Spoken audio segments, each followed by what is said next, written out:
Hey everyone, SolarPrimal here. First things first, just prefixing, there will be spoilers ahead. If you haven't seen the trailer for Pokemon Sword and Shield, you've been warned. Holy crap, guys. This region of Galar, I think that's how you're supposed to pronounce it, it's going to be massive. It's probably the biggest Pokemon region that we've ever seen. I'm going to be talking about the trailer and just my thoughts on some things. And in the end, I hope to hear your opinions about what you thought of the trailer. If you've seen it, if you haven't seen it yet, you should probably go see it. Lots of big things coming, really. We got some new Pokemon announced from the region, which is really cool, and the internet is going nuts over most of them, especially Wooloo.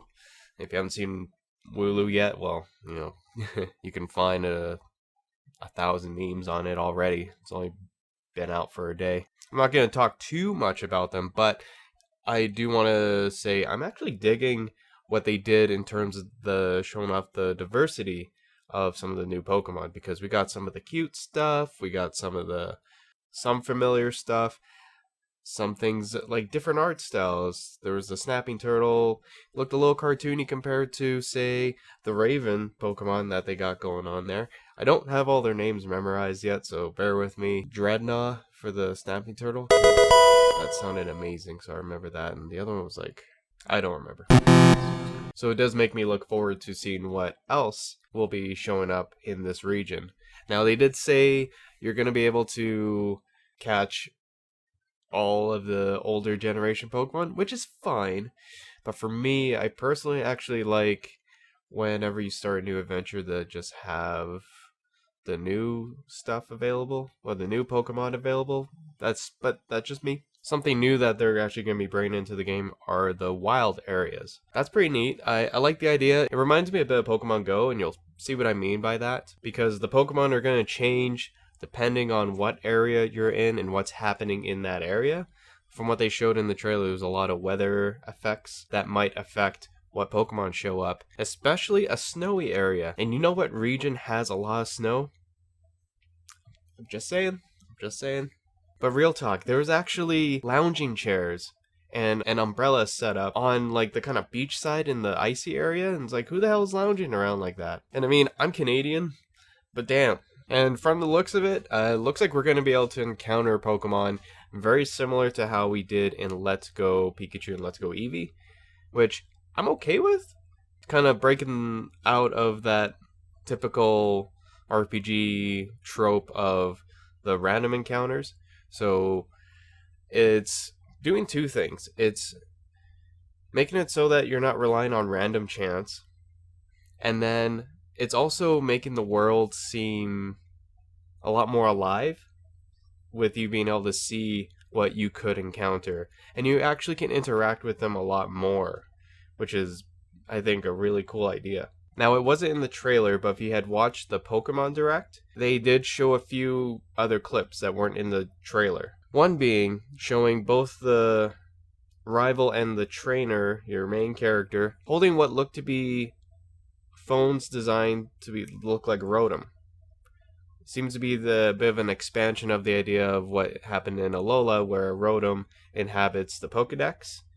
And I think what's going to happen, that's going to be kind of your menu thing, is going to be your phone, which I think is a fantastic idea. Like, in the game is what I'm saying. But that's not to say that might be the route that Pokemon is going, since they had just, the week before, released a bunch of announcements on a few new games that were going to be featured on your mobile devices, and some on the Switch as well. So maybe that's the route they're going. Maybe they're trying to actually eventually make it so that you could play Pokemon on your phone with the game on the Switch. I don't know. There seems to be a lot of connecting threads.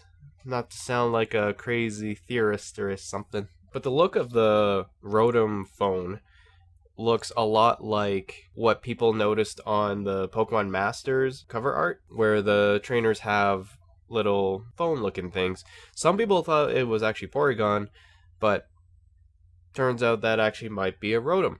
And it seems like they're really pushing this idea that Rotom is a lot more useful than we first imagined.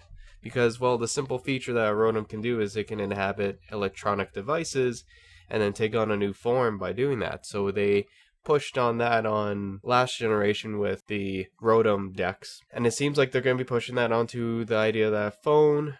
And then even further, if you pay attention on the trailer, and they even mention it in the Pokemon Direct, that if you put the Rotom phone on your bike, it gives you the ability to ride your bike over water, which, that's cool. It's essentially eliminating surf and some of those riding Pokemon, which is, I understood why, because they're trying to phase out having to use HMs. They're trying to streamline that stuff a little bit more, make you kind of self-reliant. But speaking of Rotom, I don't know if you guys saw what I saw, but when they got to the portion of the gym leader battles, they had a camera floating around. It was like a drone. If you look at the little symbol in the bottom, like over there, you look at the symbol on there, it looks kind of like a Rotom. So it makes me believe they got Rotoms inhabiting drones. So it was a Rotom drone.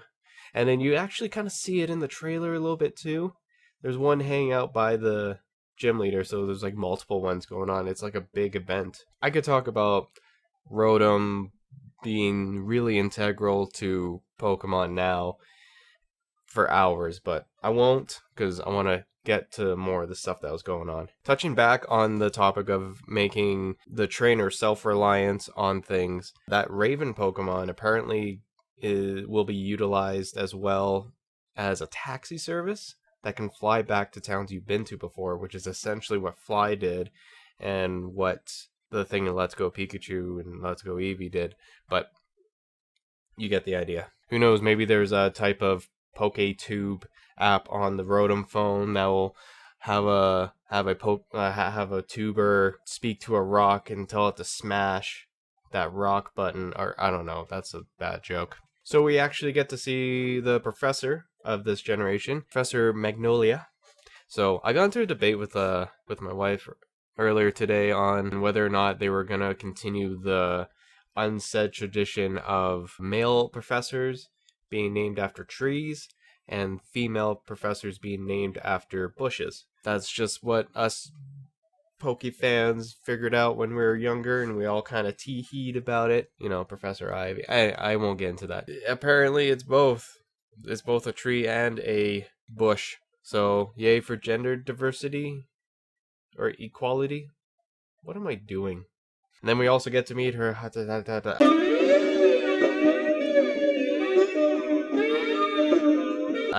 Her granddaughter, who's also her assistant, which will be helping you throughout the game, and I'm really okay with that. And then we get your rival this time. Now, I have a few opinions about this, only because his name is Hop. Nothing wrong with his name. Hop. You hop along. My concern is that he is going to be very similar to last generation's rival, How and Hop, because it looks like in the trailer he's going to be picking the Pokemon that the Pokemon you pick is good against, which is what How did. And I didn't like that because it made the rival battles too easy. I always like being worried about running into your rival because you never know what was going to happen. It would be a nice little competition because they had the one up on you already, and you're always trying to catch up. It's not as fun when the NPC is the one trying to catch up to you. And then he also has a relative that is a part of the Pokemon League, and he aspires to reach that level one day. It's the parallels are a little too on the nose. And it looks like they kept the kind of Pokemon refresh from the previous generation in the game, because they had a shot of Sobble being all like happy with the same kind of hearts. So it looks like you'll be able to do fun activities to keep your Pokemon happy, like feed them and brush off dirt off of them and keep them happy. I wonder if it's gonna still do the thing where in the story of the game where like, this should have paralyzed you, but your Pokemon loves you, so it didn't paralyze it. And it's like, okay, yay. That's just, it was interesting. Like, I didn't hate Sun Generation. Don't get me wrong. I actually really liked it because it was unique and different and had its own look to it. So, don't start throwing hate comments at me just because I'm talking about it like that. When I saw those pink beacons in the game, and then when you got up to them, you saw other trainers, and I immediately was like, is this game gonna be open world? And I thought that was amazing because I got this one friend that's always like, if they made Pokemon like World of Warcraft, I'll play it. So I was like, hey, maybe that one friend can finally play. Turns out, nope. What that feature for that game is called Max Raids, and you can queue up to four players, including yourself, which is very similar to the raids that they do on Pokemon Go. You can queue up with other players to help you take down this big Pokemon. Except in this version, the Pokemon is actually big. It is huge. And it is only that size. No matter what I say going forward is not going to sound like a dick joke. Just saying it now so that you can continue laughing throughout the video. But these Pokemon you encounter at these beacons are huge only because of a new phenomenon called Dynamax, which is actually what your professor is looking into. And so it's kind of neat. You handle it relatively similar to how a raid in Pokemon Go would go. You would battle the Pokemon until either you get it to a point where you have to bring it to so you can catch it, just kind of like in Let's Go Eevee and Let's Go Pikachu. Seeing the similarities there, Nintendo. But in this one of the four, which is decided between the four of you apparently, gets to make their Pokemon go into Dynamax mode as well, with the aid of a Dynamax band apparently, which you see in the trailer. It kind of does a weird like reach out thing, and they like bring their Pokemon back to the Pokeball. They use the Dynamax band, and then it makes a freaking Pokeball into a giant beach ball, disco ball size thing, and then you throw it backwards, and then boom, you got a giant Raichu. That's scary. Always wondered what would happen if you didn't throw just enough back, and it's like, bam! Then, honestly, when I first saw that whole Dynamax thing in the trailer, my first reaction was, damn, that's huge! And that's what she said. So yeah, once you get to that point, you got this big old Poke Kaiju battle happening, just like in that one episode of Pokemon that most of you probably never seen, but are now seeing references to it now, where an Alakazam and a Gengar fought, but they were just massive. They were just like 3 stories tall, maybe 4 or 5 more. Like, I don't know, they were like 10, I don't know. They were giants fighting, giant Pokemon fighting. That was amazing. They had tattoos, but that was kind of weird, but whatever. But like all enhancements, this one only lasts for 3 rounds. So you kind of got to time it right, because after the 3 rounds, your Pokemon goes back to normal, and then you still got to deal with this other giant Pokemon in front of you. So but apparently one of the other benefits is while your Pokemon is in this Dynamax mode, some of its moves actually might alter to make them stronger, which is kind of cool. That's kind of like the Z-move things without doing the funny dances. Again, not hating.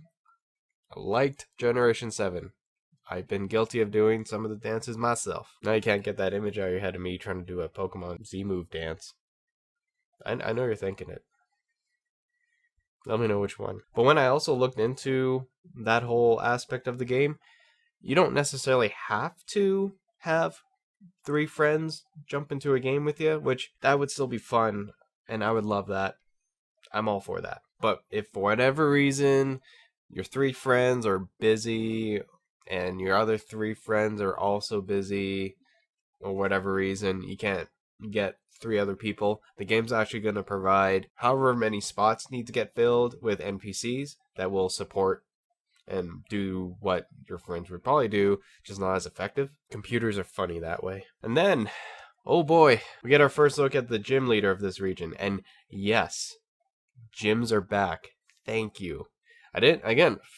It's coming across as I hate Alola. I don't. I like that they tried to do something different. I wasn't really a fan of the trials. I've been more of a traditionalist with the gym leaders, Elite Four, and the champion route of things. But to be fair, at least that idea helped spark a better way for the Otafest Pokemon League to run their event. So, thanks. Also, shout out to the Otafest Pokemon League if you're in Calgary or in Alberta and you like Pokemon, check it out. Every May long week. But oh man, this gym leader. This guy can lift. He can lift so much, his nose fell off. Kidding. I make joke.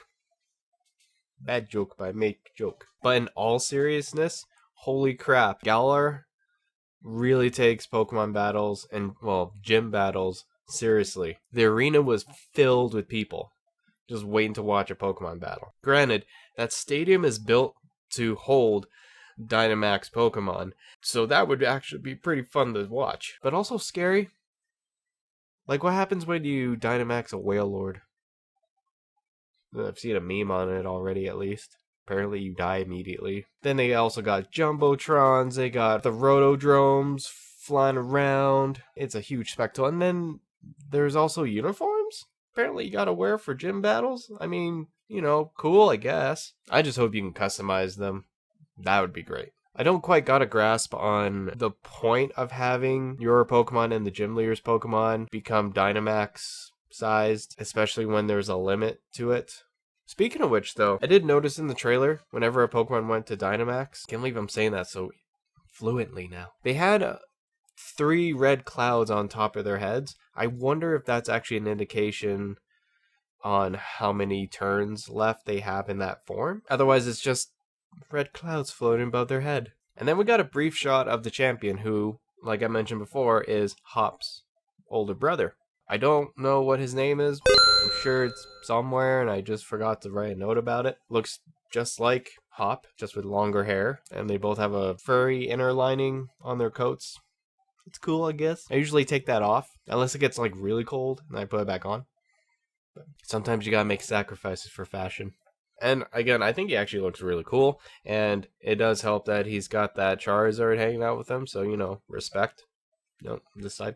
And then for the last little teaser that they did, so they actually showed the legendary Pokemon of the game's namesake. I wrote down the names and I listened to the pronunciation.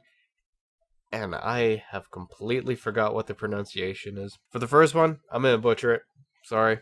Pardon the phrasing with it being the sword legendary. I believe it's Zacian. Zacian? Something around that.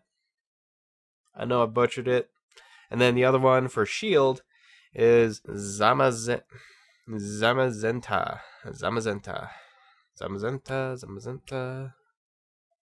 I'll get it eventually. And of course, I've seen a ton of memes on both.